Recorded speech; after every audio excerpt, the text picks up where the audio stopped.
Hello everybody, welcome to this week's video, and today I want to talk to you about my view on the S&P 500, and I want to do some comparison between today and current situation and the situation as it was in late 2024 and early 2025.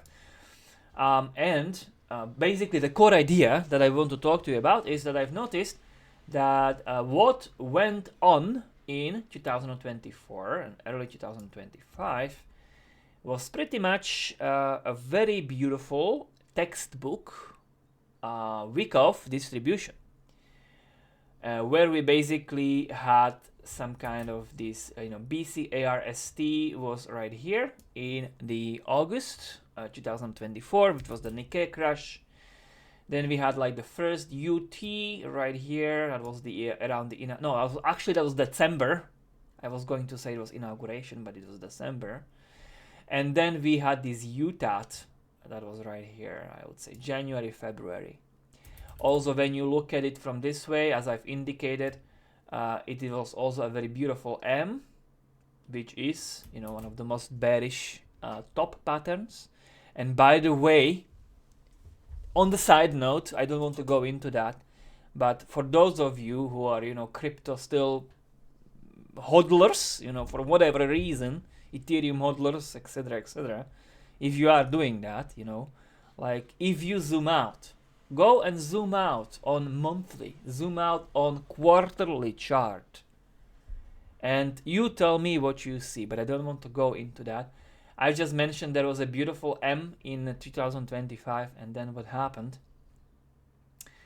And now I've noticed that what we've done in November and what we are doing in 2026, we are not crashing. So many people were bearish last year. I've noticed actually, saying that we went too high, but that was basically just people who missed out and just wanted the prices to correct. But I've noticed that what we've done in November 2025 seems quite similar to what happened in August 2024. So now, what if we could basically just take this bar pattern and create a fractal out of it? Let's create a fractal from basically second half of 2024 all the way until the crash of the Q1 2025. Let's take these bars, okay, and and let's put them basically just at the top before like the October 2025 top. And also let's maybe, because now it's our call whether we want to make them like this or like that, stretch them or compress them, and whether you want to make them like more conservative, less conservative. This is actually less conservative, but let's do something like maybe something like that, where let's try to basically start this first a little bit of the pullback we had in November last year, and let's like fit that on the bar pattern. So basically this fractal now, we have fitted it into the bars as we made them in November 2025.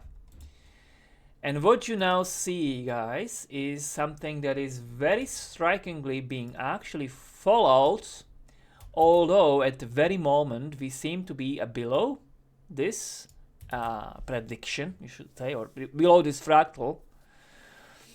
But of course this can be very quickly, this can be fixed, and we can have now a couple of bullish weeks maybe, and we can very quickly come to 7.2 thousand S&P 500.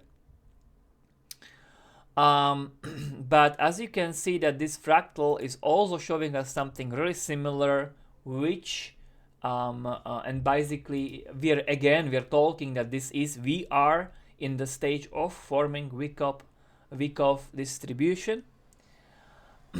And this is predicting something very similar, which basically the January barometer for the S&P 500 is also predicting. and it's predicting, and now because of we fit the fractal, we fit it into the November pullback. We get some kind of maybe very interesting readings, such as that we should go, and let's write this into the points. I like to do that here on the video. Maybe let's not put red, let's put white, perhaps border. So point number 1, let's write down these points and close up the video. The fractal shows likely slow upside into new all-time highs up to, and the final top as it is showing up to May 2026. That's the point number 1. Oops. Point number 2, we should get to 7,200 very soon, but don't go over it. Okay, I guess that's correct. And then the final point, the correction that this fractal is projecting is supposed to be sometime somewhere in the horizon of 12.8%. Let's leave these bars up here, by the way, and I will come back to them in a couple of weeks time to see if we are indeed following them or not. The May should be followed by a correction of around 12.8%. Bottom at 6,300. And these are the 3 points that I think can be very valuable to remember, or at least this is what the fractal of the last year is basically showing us.